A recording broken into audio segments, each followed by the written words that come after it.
जिस मां ने दुनिया में एबॉर्शन करा के अपने बच्चे को गिराया है, तुम अपने हलाल बच्चे गिरा देती हो, अपने शौहर के बच्चे गिरा देती हो, सिर्फ इसलिए कि वो लड़की है। आज भी बच्चे मारे जाते हैं मां के पेट में।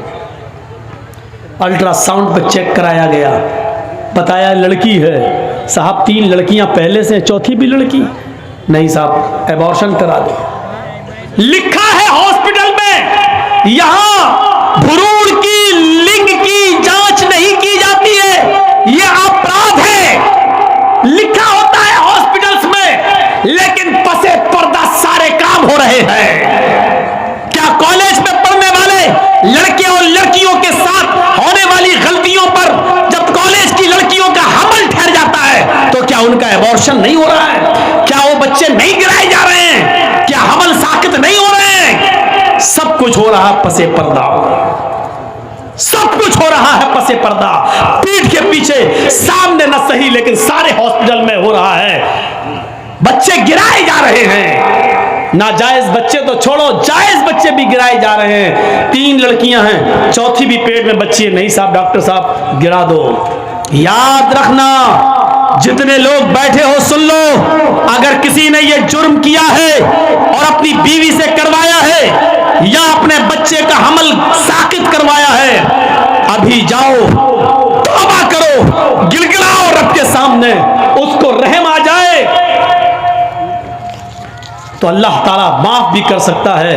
गफूर रहीम है वो, वरना जुर्म बहुत बड़ा है। जिसने अपनी बीवी के पेट से बच्चा गिरवाया, चाहे वो हमल 10 दिन का ही क्यों ना हो, 15 दिन का क्यों ना हो, हमल ठहरने के बाद, गर्भ के अंदर बच्चा ठहर जाने के बाद उसको गिरवाना इतना बड़ा जुर्म है, इतना बड़ा जुर्म है कि बुखारी शरीफ की हदीस है, अल्लाह के नबी फरमाते हैं, जिसने दुनिया में अपने बच्चे को अपनी बीवी के पेट से एबॉर्शन करवा दिया, गिरवा दिया, इसकात करवाया, कयामत के दिन अल्लाह ताला इस बच्चे को हाथ देगा, पैर देगा, जबान देगा, आंखें देगा, सर देगा।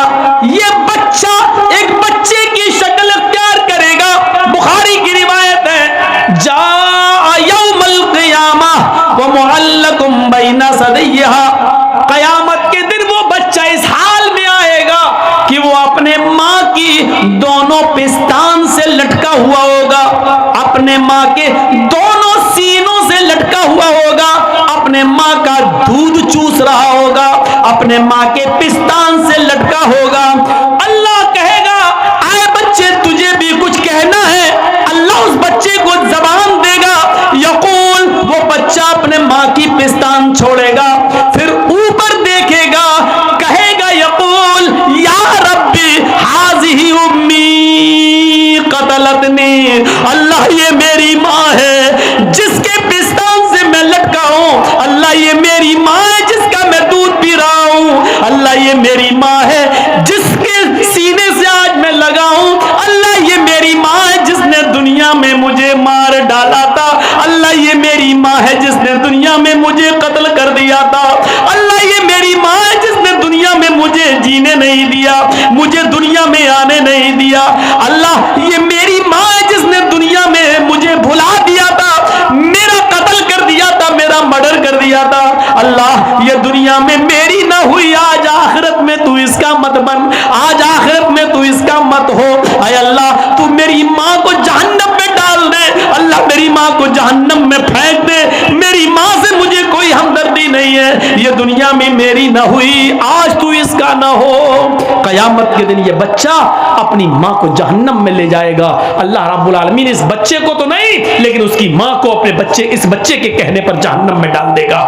जिस माँ ने दुनिया में एबॉर्शन करा के अपने बच्चे को गिराया है, तुम अपने हलाल बच्चे गिरा देती हो, अपने शौहर के बच्चे गिरा देती हो, सिर्फ इसलिए कि वो लड़की है। इस्लाम ने तो हराम औलाद को भी गिराने की इजाजत नहीं दी है। उस वाक़े को नहीं पढ़ा जो अल्लाह के रसूल के पास एक औरत आती है और कहती है, इन्नी क़द असब्तुल हद्द या रसूल अल्लाह, अल्लाह के नबी, मैं हद को पहुंच चुकी हूं और मुझे पाक कर दो। अल्लाह के नबी ने कहा, ठीक है इसको ले जाओ, संसार कर दो। कहने लगी, मेरे पेट में बच्चा है। आपने कहा, फिर तुझे अभी संसार नहीं किया जाएगा, जाओ जब बच्चा पैदा हो जाए तब आना। बच्चे है। आपने कहा इस बच्चे के होंठों में तेरा दूध लगा हुआ है, मतलब इस बच्चे को तेरे दूध की जरूरत है। जब तक वो तेरा दूध पिएगा तुझे कत्ल नहीं किया जाएगा, जब वो तेरा दूध छोड़ दे और रोटी खाने लगे तब तुझे कत्ल किया जाएगा। इस्लाम तो हराम औलाद गिराने की इजाजत नहीं देता, तुम तो अपने हलाल औलाद गिरा देती हो। कयामत के दिन ये औरतें बहुत सख्त अजाब में मुब्तला होंगी जिन्होंने दुनिया में अपने बच्चों को गिरवाया है। हमल ठहरने के बाद, चाहे वो एक दिन का ही क्यों ना हो, हमल ठहर गया, रिपोर्ट में आ गया कि हमल ठहर गया, अब आप बच्चे को नहीं गिरा सकते हैं, एबॉर्शन नहीं करा सकते हैं। वो अलग बात है कि कोई मुसीबत हो जाए और माँ या बच्चे में से किसी एक को बचाना पड़े, तो ऐसी सूरत में तो फिर माँ की जान बचाई जाएगी। वो मजबूरी की एक अलग कंडीशन है, लेकिन बगैर किसी मजबूरी के, सिर्फ इसलिए कि 3-4 बेटियां पहले से, ये चौथी भी मेरी बेटी, हम जहेज कहां से लाएंगे, नहीं गिरा दो, अब नहीं चाहिए मुझे, सिर्फ इसलिए गिरा देती हो तो अजाब की मुस्तहिक होगी, अजाब की मुस्तहिक। तो मेरे भाइयों, हमें बचना चाहिए। ये अंधेरा था अरब के अंदर कि लड़कियों को जिंदा दफन कर दिया जाता था। बच्ची के पैदा होने के बाद जालिम बाप 4 साल तक बच्ची को अपने घर में पालता था, 4 साल तक पोसता था, बड़ा करता था, और 4 साल की हो जाने के बाद बीवी से कहता था कि बच्ची अब 4 साल की हो गई है, अब इसको हम दफन करेंगे। माँ को हुक्म देता था बीवी को नहलाओ धुलाओ। माँ रोते हुए अपनी बच्ची को नहलाती थी, कपड़े पहनाती थी। जालिम और शकीउल कल्ब बाप बेटी की उंगली पकड़ के कहता चलो मेले में। नए कपड़े पहनाए जाते थे और जंगल की तरफ बाप लेके चलता था, जहां पहले से गड्ढा खोदा वह तैयार होता था, और उस गड्ढे के पास ले जाकर कहता था कि बेटी जरा इस गड्ढे में झांक कर देखो, तुम्हारी माँ तुम्हें नजर आएंगी। बच्ची जंगल में अपनी माँ का चेहरा देखने के लिए उस गड्ढे में झांकती, पीछे से शकीउल कल्ब कसाई बाप बच्ची को धक्का दे देता और वो कब्र के अंदर गड्ढे में गिर जाती। फिर ये मिट्टी डालता, जहां तक हो सकता वो नन्हे मुन्ने हाथों से मिट्टी हटाती, लेकिन शकीउल कल्ब बाप का दिल नहीं पसीजता। वो चीखती चिल्लाती, लेकिन इसका दिल मौन नहीं होता, पूरा का पूरा मिट्टी से पाट देता और उस वक्त तक कब्र के पास, गड्ढे के पास खड़ा रहता जब तक उस बच्ची की आखिरी सांस नहीं निकल जाती और वो रो रो कर मर नहीं जाती, तब तक वो नहीं आता। और मर जाने के बाद फिर अपनी कौम में आता, शराब की बोतल उठाकर हंसते हुए फख्र के साथ कहता कि आज मैंने अपनी बेटी को दफन कर दिया। इससे ज्यादा शकीउल कल्बी क्या होगी, इससे ज्यादा अंधकार क्या होगा, इससे ज्यादा अंधेरा क्या होगा। शादी जानते हो कैसे होती थी? शादियों का रवाज बहुत बुरा था। एक लड़का किसी लड़की से शादी करके लाता था, पढ़िए बुखारी किताबुन निकाह, जमाने जाहिलियत की निकाह पर नजर डालिए। एक लड़का किसी लड़की को निकाह करके लाता था, लेकिन उसके साथ रात सोता नहीं था, जिसको हमारी जबान में बोला जाता है शबे ज़ुफ़ाफ़, नहीं मनाता था, और जिसको हमारी आम भाषा में बोला जाता है सुहाग रात, वो लड़का अपनी बीवी के साथ नहीं मनाता था। शादी करके लाया, विदा करके लाया, रुखसती करके लाया, घर में लाया, लेकिन नहीं मिलता था, बल्कि वो लड़का, वो पति, वो दूल्हा अपनी बीवी को अपने दोस्त के हवाले कर देता था और कहता था कि लो जाओ तुम इसके साथ और इसकी शर्मगाह हासिल करो, यानी इसके साथ जिना करो। और जब उसके दोस्त से ये बीवी हामिला हो जाती थी, ये लड़की हामिला हो जाती थी, तब पता चलता था हामिला हो गई, तब ये असली पति जाता था और अपने दोस्त से अपनी बीवी को लेकर आता था। और ऐसा इसलिए किया जाता था ताकि बच्चा नेक पैदा हो। बताइए, उनके यहाँ नेक बच्चा पैदा होने का यह तसव्वुर था कि जब तक शौहर शादी के बाद अपनी बीवी को किसी दोस्त के बिस्तर पे ना भेज दे और उससे हमल न ठहर जाए, तब तक इस बीवी को अपनी बीवी की तरह नहीं अपनाया जा सकता है, उससे मिला नहीं जा सकता है। और ये उस समाज में इसलिए ऐसा किया जाता हो कि इससे बच्चा शरीफ पैदा हो, तो वहाँ की शराफत आप समझ सकते हैं। जैसे हमारे मुल्क में एक धर्म ऐसा भी है जिसके बड़े बड़े गुरु नंगे रहते हैं, मार्केट में नंगे घूमते हैं, और औरतें उनके पीछे पीछे घूमती हैं। और एक जगह जब वो बाबा बैठ जाता है तो उसके ऊपर सर पे दूध डालती हैं। आज भी ये प्रचलन है। और वो दूध जब बहता हुआ उस बाबा के मशीन के पास आता है, वो गुरु घंटाल जो बना बैठा है नंगा, जब बाबा की शर्मगाह के पास आता है वो दूध ऊपर से, तो उसको कटोरा लगा के ऐसे भर लेती है। और वो दूध गर्भवती औरतों को पिलाया जाता है, हामिला औरतों को पिलाया जाता है। क्यों? ताकि बच्चा नेक पैदा हो। अंदाजा लगाओ, मशीन के पास से आया हुआ दूध और कटोरे में भरा गया हो वो दूध जब गर्भवती औरत पिएगी तो बच्चा कितना शरीफ पैदा होगा, इससे आप अंदाजा लगा सकते हैं। उसकी शराफत का हाल क्या है, यहीं से आप अंदाजा लगा सकते हैं। तो वो ऐसा होता था।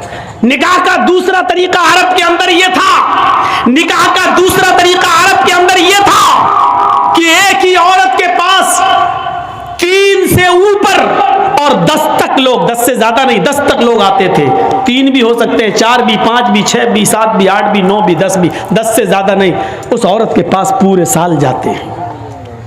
जब बच्चा पैदा होता तो वो उन 10 को, जितने लोग उसके पास आए, वो सबों को बुलाती और कहती कि तुम्हारा मामला तो मालूम है, तुम भी हमारे पास आए, तुम भी हमारे पास आए, तुमने भी हमसे मुलाकात की, तुमने भी हम बिस्तरी की, तुमने भी हमारे जिस्म से खिलवाड़ किया, सब तुम्हें तो मालूम है ना। सब कहते हाँ। मजाल नहीं थी कि ना आए कोई, आना पड़ता था। ये समाज का नियम था, आना पड़ता। जितने लोगों ने उस औरत के साथ जिमा किया, हम बिस्तरी की, जिना किया, सब आते। वो औरत कहती अब ये बच्चा पैदा हुआ है, सब खामोश बैठे रहते। उस औरत को इख्तियार होता, वो बच्चा उठाती और उन लोगों में से जितने लोगों ने उसके साथ जिना किया, अपना बच्चा जिसकी गोद में डाल देती। ये उसकी बीवी मान ली जाती, वो उसका पति मान लिया जाता, और उसका बच्चा वही मान लिया जाता जिसकी गोद में डाल दिया, ये उसी का बच्चा है। ये शादी का दूसरा तरीका था अरब के अंदर। बस तीसरा तरीका और सुन लो। तीसरा तरीका यह था कि गिनती की कोई तादाद नहीं थी, औरत अपने घर में हरी झंडियां लगा लिया करती थी। हरी झंडी का मतलब पूरे साल जो उनके पास आना चाहे। ये उस इलाके में तवाइफ में शुमार नहीं होती थी, लेकिन काम तवाइफ वाला था। पूरे साल आने वाले किसी आदमी को मना नहीं करती थी। 9 महीने 10 महीने के बाद जब इस औरत की कोख से बच्चा पैदा होता तो जितने लोग इससे मिले सबको बुलाती, और मजाल नहीं कि कोई ना आए, सबको आना पड़ता। सबको लाइन से बिठा देती। खाने काबा जो पहले उनके हाथ में था, वहां कयाफा शनास को बुलाया जाता। वो आता और उससे कहा जाता कि इस बच्चे की शक्ल देखो, इन लोगों में से किससे सबसे ज्यादा मिल रही है। वो देखता, चेक करता, और उतने लोगों में जिस आदमी से उस बच्चे की शक्ल सबसे ज्यादा मिल रही होती, करीब होती, ये उसकी गोद में बच्चा डाल देता और इस औरत को उसके साथ भेज देता। ये शादी का तीसरा तरीका था। मोहम्मदांधिकारम नाशम, मोहम्मद आएंगे तो अंधेरा नाश कर देंगे। अब देखिए, इस्लाम जब आता है तो जमाने जाहिलियत के सारे निकाह खत्म कर दिए जाते हैं, और इस्लाम ने औरत को इतनी इज्जत दे दी कि अब निकाह के लिए जब बैठ गया दूल्हा, पहली बात तो बारात का तसव्वुर है नहीं, अब आ गई तो बैठ गया, तो पहले लड़के का निकाह नहीं होगा, पहले लड़की का होगा। एक वकील, 2 गवाह लड़की के पास जाएंगे, उससे पहले इजाजत लेंगे, तुम्हारा निकाह फला के साथ किया जा रहा है, क्या तुम्हें कबूल है? वो दस्तखत करेगी रजिस्टर पर, और उसका दस्तखत ही ये मान लिया जाएगा कि उसकी इजाजत है। फिर उसके बाद लड़के का निकाह। ये इस्लाम ने औरत को इज्जत दी है। जबरदस्ती कोई किसी लड़की के साथ निकाह नहीं कर सकता है। कुछ जाहिल लोग ऐसे होते हैं, लड़की का निकाह करने गए तो वहाँ कहते हाँ बेटा फला के साथ तुम्हारा निकाह हो रहा है, तुमने कबूल किया? अब वो बैठी है बेचारी शर्म की वजह से, और ये ज़बरदस्ती, अरे बोलो बेटा किया, वो शर्मा रही है। अब बार बार कहलवा रहे हैं बोलो किया। अब वो बैठी है बेचारी, अब उसकी सहेलियाँ भी उससे कह रही हैं ए बोल दे हाँ हाँ बोल दे। अरे जाहिलो, ज़िंदगी भर जाहिल ही रहोगे, पागल रहो। जब हदीस में है इज़्नुहा सिमातुहा, उसकी खामोशी ही उसकी इजाजत है, तो क्यों जबरदस्ती उससे कहलवा रहे हो? कुंवारी है, बाकिरा है, गैर शादीशुदा है, उसका जबान से बोलना जरूरी नहीं है। एक बार आप उससे पूछिए कि फला फला के साथ तुम्हारा निकाह किया जा रहा है, क्या तुम उस लड़के के साथ निकाह तुम्हें कबूल है? बस एक बार उससे पूछिए, वो खामोश हो जाती है, वही उसकी इजाजत हो गई। मत पूछवाओ जबरदस्ती, वो खामोश रहती है तो समझ लो कि वो राजी है। शर्मीली होती हैं लड़कियां, नहीं बोलेंगी जल्दी, इसलिए बुलवाओ नहीं जबरदस्ती। वो खामोश है, समझ लो कि उसने इजाजत दे दी, रजिस्टर बढ़ाओ और कह दो कि दस्तखत कर दो। पढ़ी लिखी है तो दस्तखत कर दे, नहीं पढ़ी लिखी है तो अंगूठा लगा दे, हो गया निकाह, उसकी इजाजत हो गई। उसका जबान से कहना जरूरी नहीं है। फिर लड़के के पास आइए और लड़के का निकाह पढ़ाइए। इस्लाम ने ये इजाजत, ये इज्जत दी है लड़की को। लड़के वाले को पैगाम भेजना पड़ेगा लड़की वाले के पास। आजकल तो लुट्ठस हो रही है। लड़कियों के माँ बाप पहले ही हाँ ये लड़का अच्छा है, उनके माँ बाप से बात कर रहे हैं, ठीक है भाई मेरी बेटी आपके साथ लड़के के साथ निकाह। लड़कियां वाले आज जा रहे हैं, जबकि लड़की वालों को हक, ठीक है जा रहे हैं, मैं मना नहीं कर रहा हूं, इजाजत है, जा सकते हैं, लेकिन इस्लाम लड़के वालों को हुक्म देता है कि वो लड़की के इससे रिश्ता मांगे, लड़की के माँ बाप के पास जाएं, उनसे लड़की तलब करें। इज़ा खतबा इलैकुम मन तरज़ौना दीनहु व खुल्क़हु, आए लड़कियों के माँ बाप, लड़कियों वालों, जब तुम्हारे पास किसी लड़के का पैगाम निकाह के लिए आए, तुम्हारी बेटी से शादी के लिए आए, और उस लड़के का अखलाक तुम्हें पसंद हो, उस लड़के की दीनदारी तुम्हें पसंद हो, फज़व्विजू, तो अपनी बेटी का निकाह उस लड़के के साथ कर दो। इनकार मत करो। अगर नमाजी है, रोजदार है, बाअखलाक है, कमाता है, आपकी बेटी को खिलाने पिलाने की ताकत रखता है, बस इतना देख लो, अगर उसकी दीनदारी, उसका अखलाक तुम्हें पसंद आ जाए तो अपनी बेटी का निकाह उसके साथ कर दो। उस दीनदार लड़के का पैगाम ठुकराओ मत, उसको अपने घर से मायूस मत जाने दो, अपनी बेटी का निकाह उस लड़के के साथ कर दो। अगर दीनदार लड़के के साथ तुमने अपनी बेटी का निकाह नहीं किया, इल्लम तफअलूहु तकुन फितनतुन फिल अर्ज़ व फसादुन अरीज़, अगर नमाजी और दीनदार लड़के की आंखों से आंसू बह गए, उसका पैगाम तुमने ठुकरा दिया और लड़की का अपनी बेटी का निकाह उसके साथ नहीं किया और उसके रिश्ते को अगर भगा दिया या नहीं किया, तो जमीन में फितना फैल जाएगा।